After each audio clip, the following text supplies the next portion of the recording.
আসসালামু আলাইকুম প্রিয় ডিফেন্স লাভার বন্ধুরা, মাসুদ ডিফেন্স ব্লগ থেকে আপনাদের আবার স্বাগত জানাচ্ছি। আসসালামু আলাইকুম রহমতুল্লাহ। আল্লাহ তাআলা ছোট বড় সমস্ত নিয়ামতের জন্য শুকরিয়া আদায় করছি, আলহামদুলিল্লাহ। দেখুন, অস্ত্রের ভাষায়ও কূটনীতি করা যায়, আবার কূটনীতির ভাষায়ও যুদ্ধের সমাধান করা যায়। ঠিক আছে, এই কথাটা এই জন্য বলছি যে দেখুন, বাংলাদেশ, একটু বড় প্রেক্ষাপট নিয়ে কথা বলতে চাই। বাংলাদেশ এখন আসিয়ানের সদস্য হওয়ার জন্য আপ্রাণ চেষ্টা করে যাচ্ছে। বর্তমানে বাংলাদেশ আসিয়ানের ডায়ালগ পার্টনার। আসিয়ানের যে দেশগুলি রয়ে গেছে, যে ৯-১০টির মতো দেশ রয়ে গেছে, এই দেশগুলির সাথে বাংলাদেশ তার কূটনৈতিক সম্পর্ক, অর্থনৈতিক সম্পর্ক, দ্বিপাক্ষিক সম্পর্ক সব কিছু বাড়ানোর জন্য মরিয়া হয়ে চেষ্টা করছে। আপনারা নিশ্চয়ই অবগত আছেন যে বাংলাদেশের অন্তর্বর্তী সরকারের মাননীয় উপদেষ্টা, বর্তমানে মালয়েশিয়ার প্রধানমন্ত্রী ডক্টর আনোয়ার ইব্রাহিমের আমন্ত্রণে মালয়েশিয়াতে আছেন।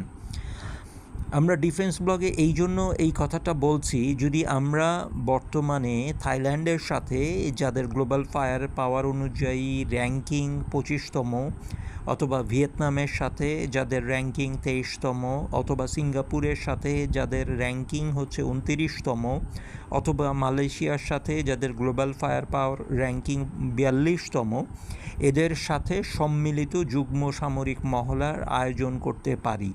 এই সামরিক মহড়া আসিয়ানে আমাদের প্রবেশকে অনেকখানি সুসংহত করবে। যেহেতু আমাদের মাননীয় উপদেষ্টাও এই মুহূর্তে আসিয়ানের দেশগুলি সফর করছেন, বিশেষ করে মালয়েশিয়া, এবং মালয়েশিয়ায় বর্তমানে আসিয়ানের প্রধান